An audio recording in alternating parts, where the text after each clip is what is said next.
In this module, we are going to discuss about the reforms introduced in India in 1991, which is known as NEP, New Economic Policy, as a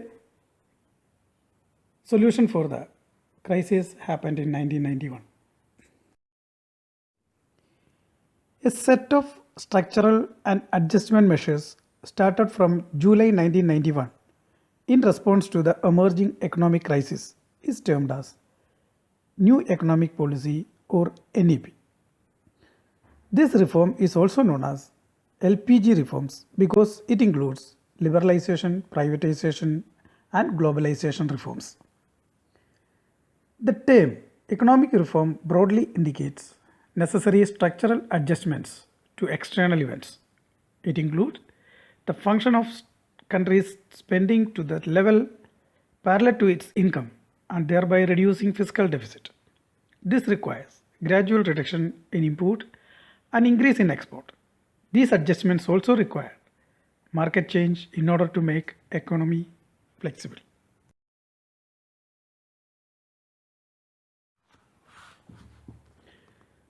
The basic objective of the new economic policy was to transform the country into a strong, stable, attractive, efficient, competitive, and vibrant economy with a place in the fast changing global economic scenario.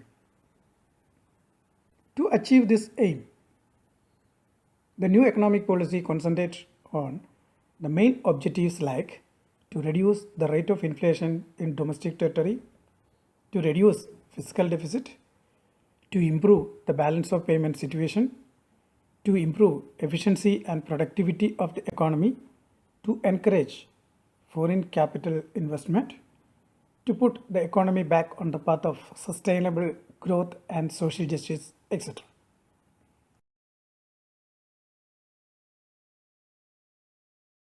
The new economic policy can be put in two main groups. These two policy groups are stabilization measures and structural measures. Stabilization measures refers to the policies intended to restore viability to the balance of payments, to bring inflation under control, and put the house in order in the short run. A key element in the stabilization measures was the effort to restore fiscal discipline. Hence, a program of fiscal correction was essential to restore macroeconomic balance in the economy. The same way, some of these policies are known as structural measures. Structural measures refers to the long-term policy measures aimed at improving the efficiency of the economy and increasing its international competitiveness. This restructuring was essential to ensure viability in the balance of payments and to restore the conditions for rapid growth of the Indian economy. While we are introducing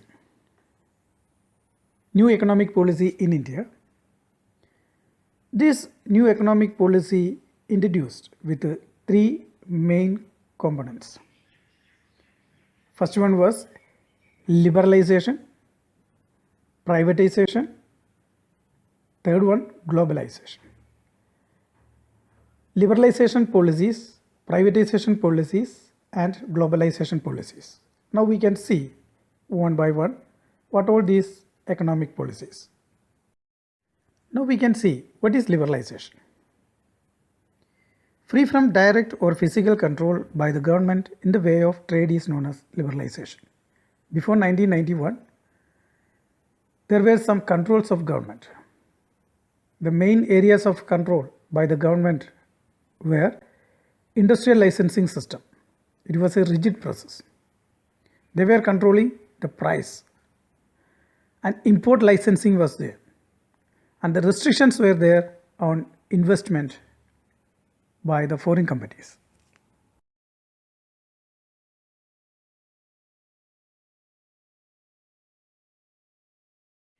We have seen that liberalization means the relaxations to entrepreneurs to enable them to make their decisions and give freedom to undertake economic activities. This liberalization policy is having some objectives. First of all, to unshackle the Indian industry from needless and irksome controls. Second, to release the growth promoting entrepreneurial energies. Third, to get rid of costly delays. Fourth one, to enhance the production of a variety of goods. Fifth, to upgrade technology. Sixth, to integrate the Indian economy with the world economy.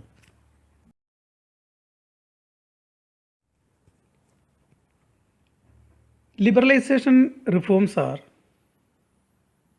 considered as the combination of so many economic liberal policy reforms. These can be classified into 4-5 categories, like the reforms introduced in industrial sector, the reforms introduced in financial sector, the reforms in trade and investment policy, the reforms introduced in taxation, which is known as tax reforms or the fiscal reforms, reforms introduced in foreign exchange, etc.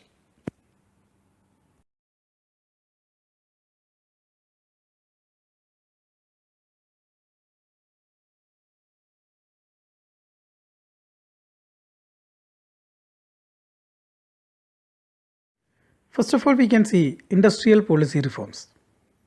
The new industrial policy of 1991 comes at the center of economic reforms that launched during the early 1990s. All the later reform measures were derived out of the new industrial policy. The policy has brought comprehensive changes in economic regulation in the economy. As the name suggests, these reforms measures were made in different areas related to industrial sector and its development.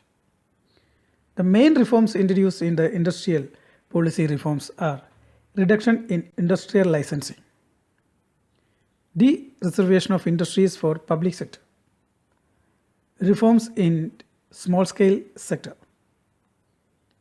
expansion of production capacity.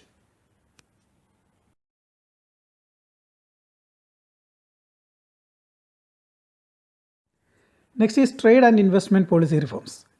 Trade and investment was liberalized to increase international competitiveness of industrial production, foreign investments and technology. Primarily, they developed the efficiency of domestic industries with advanced technology and thereby followed a realm of quantitative restrictions on imports.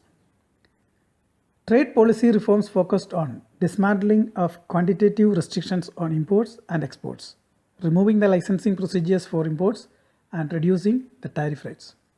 The main reforms in this field were abolition of licensing except some products like cigar, etc.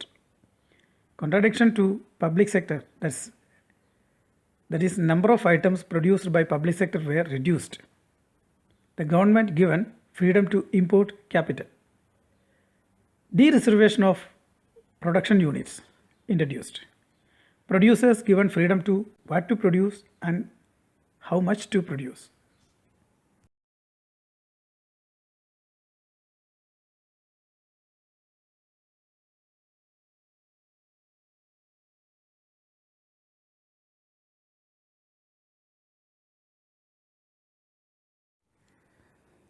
Next, policy reforms introduced in the field of taxation or the fiscal area. The tax reforms are concerned with the reforms in government's taxation and public expenditure policies, which are collectively known as its fiscal policy. The main reforms were reduction in the rates of income tax and corporate tax so that tax evasion could be reduced. Second one, reforms in indirect tax system. A simplification of tax system also introduced. Mainly these taxes are classified into two, direct taxes and indirect taxes. Direct taxes are those taxes whose liability to pay the tax and burden falls on the same person. Example, we can say wealth tax, income tax, etc. But this indirect tax are those tax, the burden of which can be shifted onto other person. These are generally levied on the production and sale of the goods and services and therefore add on to the prices of the commodities. Example, we can say the GST, goods and service tax.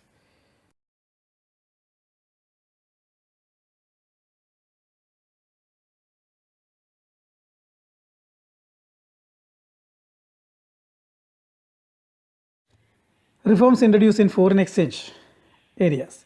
Foreign exchange reforms. The first important reform in the external sector was made in the foreign exchange market. In 1991, as an immediate measure to resolve the balance of payment crisis, the rupee was devalued against foreign currencies. This leads to an increase in the inflow of foreign exchange.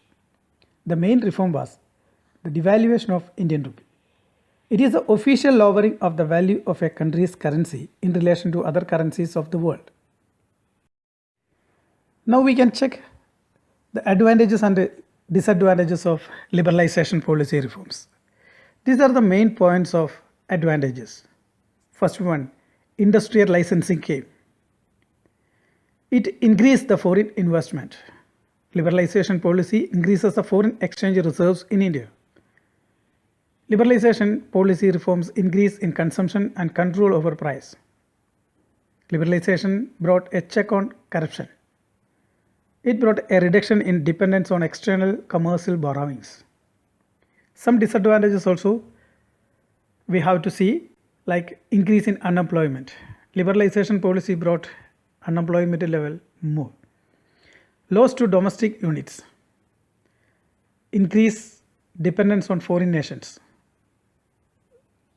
And it brought unbalanced development in India.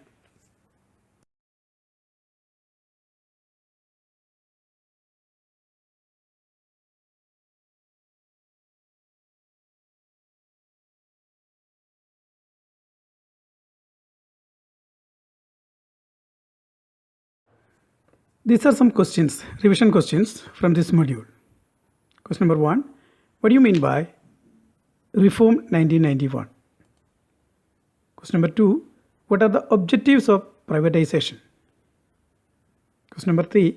Differentiate the stabilization and the structural reform measures. Question number 4. What were the liberalization policy reforms introduced in industrial sector? Question number 5. What were the liberalization policy reforms introduced in trade and investment sector? Next question. What were the liberalization policy reforms introduced in taxation? Next one. What were the liberalization policy reforms introduced in foreign exchange areas? What is devaluation? Last question. Write a short note on disinvestment.